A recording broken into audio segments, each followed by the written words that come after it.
My question is, how can we show Hudam the importance and benefits of giving chanda? You see, Allah Ta'ala says in the Holy Quran that you should spend in the cause of Allah. If our chanda is being spent for the cause of Allah, then we should try to give it. If not, then we should not. Right?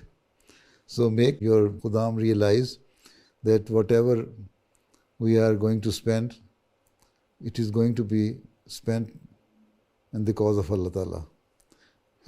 For the betterment of our community, for printing literature, for running our day-to-day expenses with regards to our office work, and other Jumati programs, right?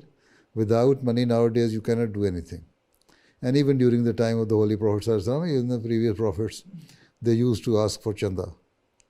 This is why in the Holy Quran, it is in the second surah, Surah Baqarah, in the beginning, Allah Ta'ala has asked us that you should spend in the cause of Allah. So if we believe that what we are going to give is going to be spent in the cause of Allah, then people will happily give their chanda.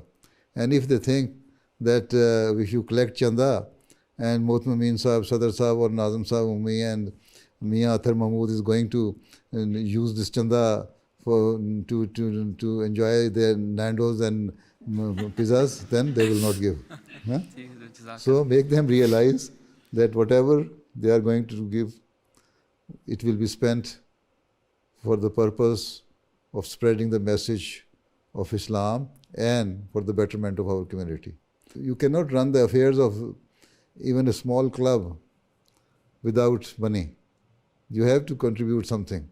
So here, this is why we have to contribute something to run our affairs, right? We prepare a budget, and the proper detailed budget is prepared.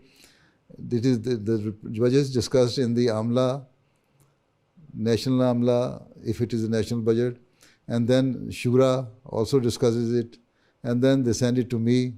Then I also see that nothing is going to be spent without any purpose. Then, after a long discussion and deliberation, then you approve the budget, then you should pay for that. ठीक है, जज़ाक अल्लाह। Assalamu alaikum.